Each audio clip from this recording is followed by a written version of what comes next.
ધરમપુર તાલુકામાં દસોંદી ફળિયા સહિત અનેક વિસ્તારોમાં રહેતા મહારાષ્ટ્રીયન પરિવારે ગુડી પાડવા તહેવારની ઉજવણી કરી। તારીખ 9 એપ્રિલ મંગળવારના રોજ 2 કલાકે મળતી માહિતી મુજબ ધરમપુરમાં મુખ્યત્વે દસોંદી ફળિયું, પ્રભુ ફળિયું, માછીવાડ તેમજ અન્ય વિસ્તારમાં રહેતા મહારાષ્ટ્રીયન પરિવારજનોએ ગુડી પાડવા તહેવારની ઉજવણી કરી હતી। ગુડી પડવો એ હિન્દુના નવા વર્ષનો પ્રથમ દિવસ છે। આ તહેવાર ચૈત્ર શુદ્ધ પ્રતિપદામાં ઉજવવામાં આવે છે। આ તહેવાર સમગ્ર ભારતમાં અને મુખ્યત્વે મહારાષ્ટ્રમાં ખૂબ જ ઉત્સાહથી ઉજવવામાં આવે છે। નવા વર્ષને આવકારવા માટે ઘરના દરવાજે ગુડી ઊભી કરવામાં આવે છે। ગુડી બનાવવા માટે લાંબા વાંસના છેડે રેશમી કાપડ બાંધવામાં આવે છે। તેના પર લીમડાના પાન, આંબાની ડાળીઓ અને ફૂલોના હાર બાંધવામાં આવે છે અને તેના પર હરડા મૂકવામાં આવે છે। આ ગુડી આકાશ તરફ ઊભી કરવામાં આવે છે। ગુડીને વિજયનું પ્રતીક માનવામાં આવે છે। એવું માનવામાં આવે છે કે જ્યારે ભગવાન શ્રી રામ 14 વર્ષના વનવાસ પછી અયોધ્યા આવ્યા અને એમનો રાજ્ય અભિષેક થયો ત્યારે આ તહેવાર ઉજવવામાં આવ્યો હોવાનું માનવામાં આવે છે। બીજી એવી માન્યતા છે કે કિષ્કિંધા રાજ્યના રાજા વાલી કે જેમના ભય અને અત્યાચારોથી ત્યાંના પ્રજા હેરાન હતી ત્યારે પ્રભુ શ્રી રામે વાલીનો વધ કરી ત્યાંના લોકોને ભયમુક્ત કર્યા હતા, એટલે આ તહેવારની ઉજવણી કરાતી હોવાનું માનવામાં આવે છે। ગુડી પાડવાના દિવસે લીમડાના પાનનું સેવન કરવાથી લોહી શુદ્ધ કરે છે અને શરીરની રોગપ્રતિકારક શક્તિ વધારે છે। ગુડીને બપોરે 12 વાગ્યે માન સન્માન સાથે ઉતારી તેમની પૂજા કરી વિશિષ્ટ વાનગીઓનો થાળ ધરાવવામાં આવે છે।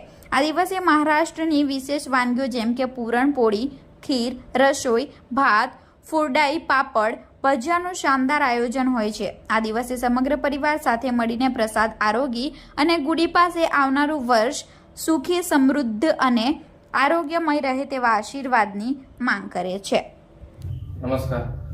સૌપ્રથમ આજે ગુડી પડવાના પર્વ દિવસ નિમિત્તે હું દરેકને ગુડી પડવાની શુભેચ્છા પાઠવું છું। ગુડી પડવો એ હિન્દુ ધર્મમાં નવા વર્ષનો આપણે આવકાર કરીએ એમ માનવામાં આવે છે। નવા વર્ષનો પ્રારંભ કરવા માટે સમગ્ર ભારતમાં આ તહેવાર ચૈત્ર શુદ્ધ પ્રતિપદાના દિવસે ઉજવવામાં આવે છે। આ તહેવાર સમગ્ર ભારતમાં તો ઉજવાય જ છે, પણ મુખ્યત્વે મહારાષ્ટ્ર રાજ્યમાં આનંદ અને ઉલ્લાસથી આ તહેવાર ઉજવવામાં આવે છે। નવા વર્ષને આવકારવા માટે ઘરના આંગણે અથવા દરવાજે આ તહેવારની ગુડી ઉગાડવામાં આવે છે। ગુડી એટલે એક વિજયનું પ્રતીક માનવામાં આવે છે। આ દિવસે ગુડીને બનાવવા માટે અને શણગારવા માટે એક વાંસના છેડે રેશમી કાપડ, તાંબાનો લોટો અને લીમડાનું પાન, હરડા વગેરે ફૂલહારને સુશોભિત કરીને એમને ઘરના આંગણે અથવા દરવાજે લગાવવામાં આવે છે। બપોરે 12 વાગ્યે ગુડીને માન અને સન્માન સહિત ઉતારીને એમને મહારાષ્ટ્રની વિશિષ્ટ વાનગીઓ જેમ કે પૂરણપોળી, રસોઈ, ખીર, કુરડઈ, પાપડ, ભજીયા જેવાનો થાળ ધરાવીને મહાપ્રસાદ જેમ કે ઘરના દરેક સભ્યો સાથે મળીને એ પ્રસાદ સ્વરૂપે ગ્રહણ કરે છે। એવું માનવામાં આવે છે કે પ્રભુ શ્રી રામ જ્યારે 14 વર્ષનો વનવાસ પૂર્ણ કરીને અયોધ્યા આવ્યા હતા અને એમનો જ્યારે રાજ્યાભિષેક થયો હતો ત્યારે એમને વિજયની પ્રાપ્તિ સ્વરૂપે આ તહેવારની ઉજવણી કરવામાં આવે છે।